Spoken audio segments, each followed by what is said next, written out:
My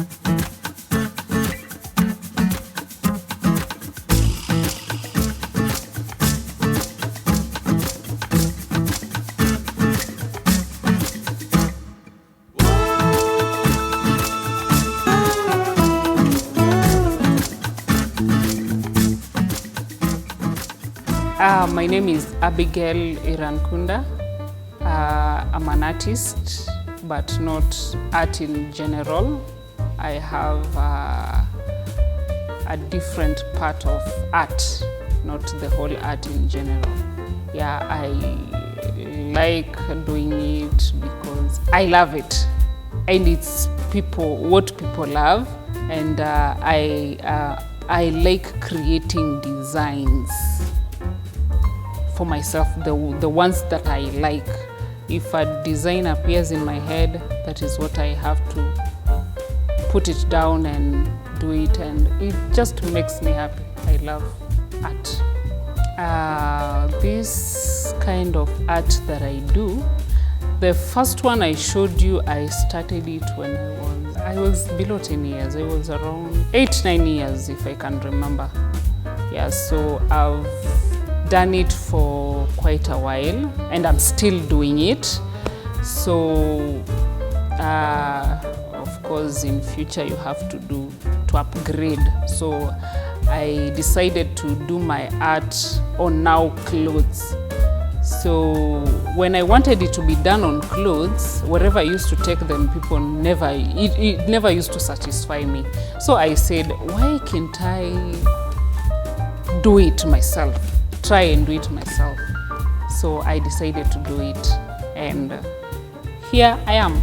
I loved art since I was young because I used to see my mom doing it.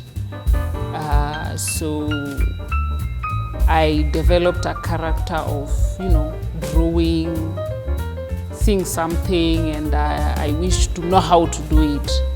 So little by little, I came catching up, copying what my mom was doing. Then that's how I catched up. I just love art, especially African art. Yeah. Okay, the first one that my mom used to do, the first one I showed you, is the one that used to put food on the table. But as I grew up, it wasn't my passion. Actually, I'm a teacher. I do French and art and craft. But sasa, after Corona did hit us well, especially as teachers. That's when I decided, why can't I employ myself? Like my mom, I never touched her anywhere because she employed herself. So I decided, why can't I just employ myself? Maybe another thing will come and hit us again if we keep on being employed and employed and employed. So I decided, let me do something different. At least here I can, if I have big orders, I have friends that I can work with, so they also benefit from it. Yeah, so I do a lot, yes, but not only myself. If I have big orders, I also call upon friends to come and help. Yeah, in a way of also helping them. But still, I still have a passion of teaching. So if I get a chance of teaching people this art of mine, why not? My advice to parents, especially those parents with careers or inborn talents, you can also have same kids with the same talents or different talents. It is good to hold them and advise them to hold them on that career. Like now, the same career is the one that is helping me, because I was advised by my mom. You don't really have to do what I'm doing or what I did. You can upgrade, like modify the art that I taught you. Like she taught us, we used to help her doing one or two. So from there we learned.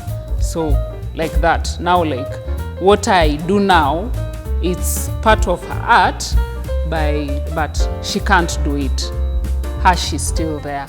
So for me, I decided to modify her art, and that is what I'm doing. So to parents, kindly allow your kids to grow with the talents that they are born with.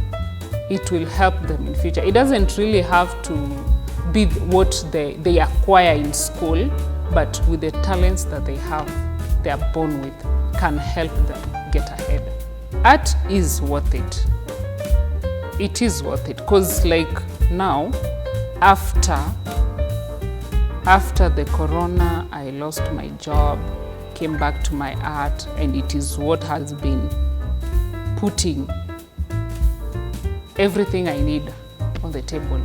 So it is worth it. I know many parents wouldn't want their kids to be called artists. Some they want doctors, teachers, and whatever. Okay, it is fine. You can drive your child or pay for your child to become whatever you want, but don't dismiss what they want to do. They can still do them both.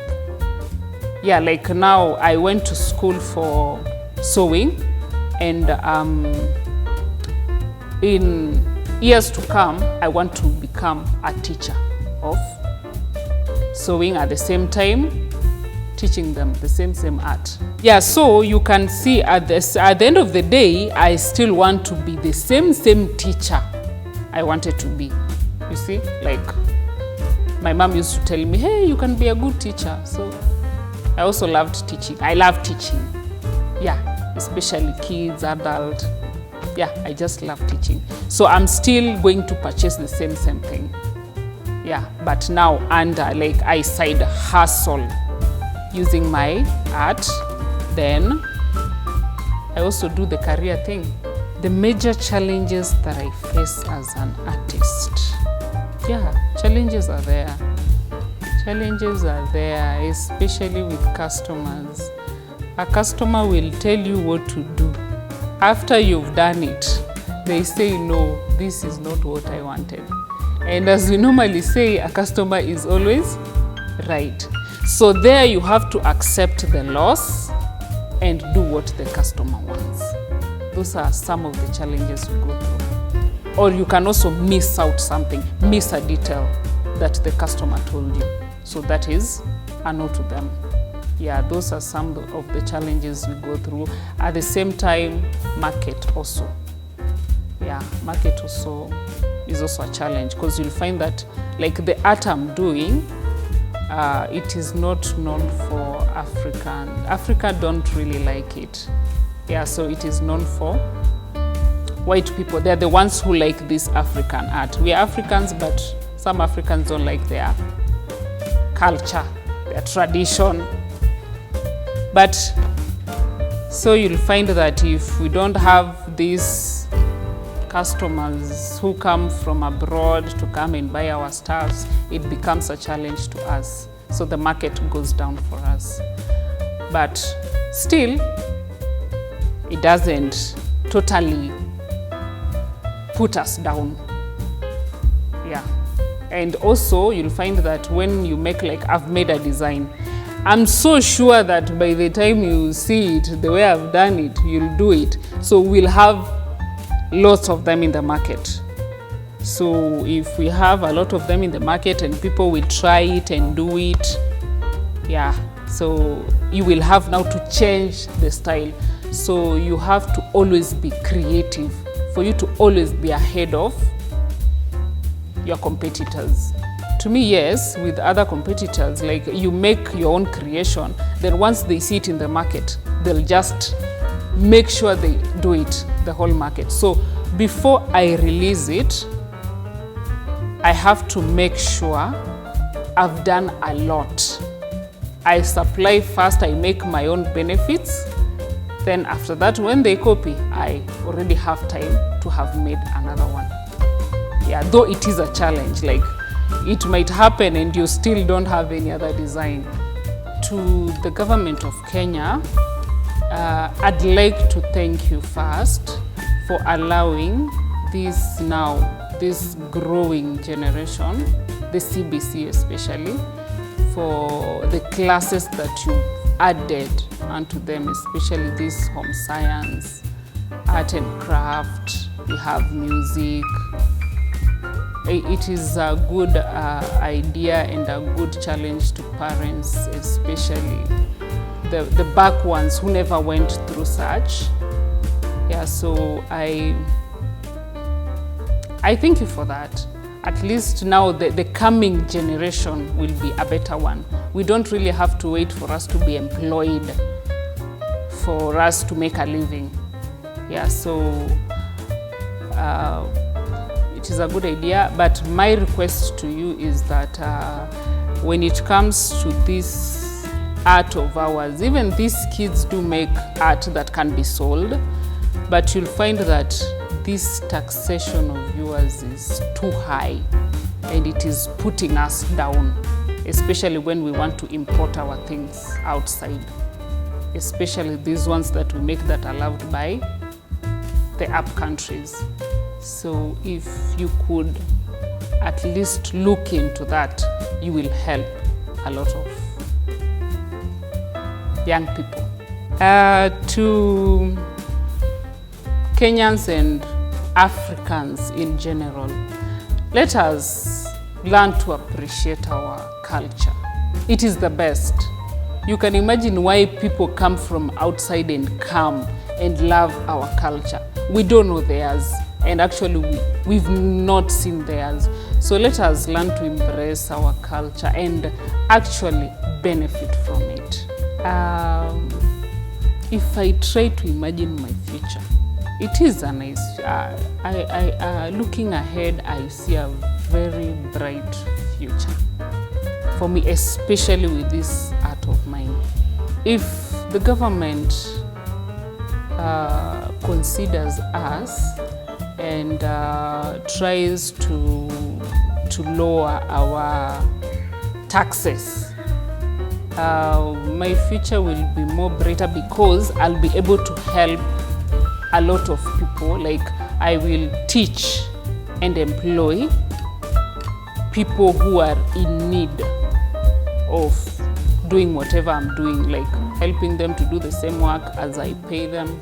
They can also do their own works, but at least they've learned something from me that they'll be able to move ahead with it. If you want to reach me or you want to order something, you'll find me on these numbers. That is a cell phone number, that is 0728 92 62 86. And for WhatsApp number, you'll find me 010 610 1610. Now, if you want to use email, you'll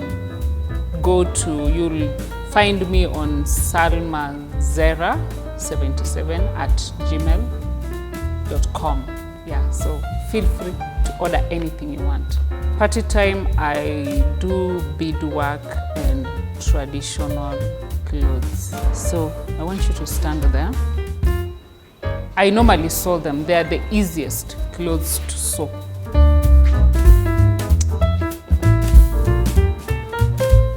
These are Rwandese attire that anybody can put on, whether big, whether small, you can still share the same cloth.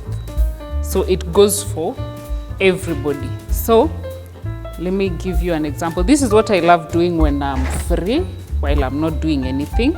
So you'll find me do traditional clothes, any tradition, any that you'd want me to do, especially when it's those ones you play with beads. Yeah, so this is how we wear this one. Whether she's bigger than me, whether I'm bigger than her, whether I'm that small, I can still fit in the same cloth.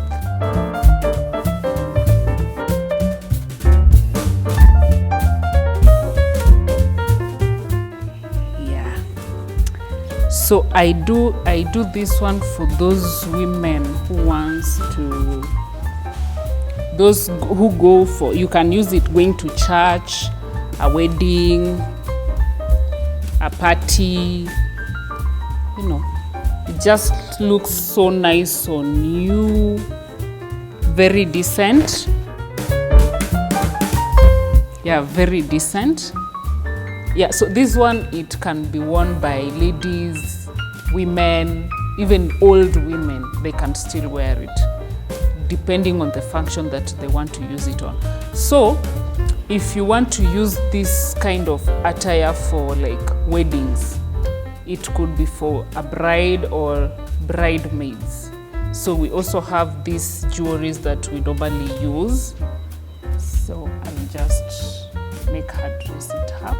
For those who love decency and they don't like a lot of stuffs on them, so they are free to order from me for their wedding attire, their functions, other functions. So I'm available to anybody. So this one is made for, it could be brides, bridesmaids. So it's different styles, but same materials, same designs, anyhow you want it. So this is what I love doing when I'm available, when I'm free. It's my hobby. Apart from this one, we also have the Kikuyu attires, we have Maasai, those traditional ones. So I love playing around with them. So this is just one that came from outside there, but now it's a fashion to Kenyans too. See how good she looks? Very nice, decent, isn't it? Done.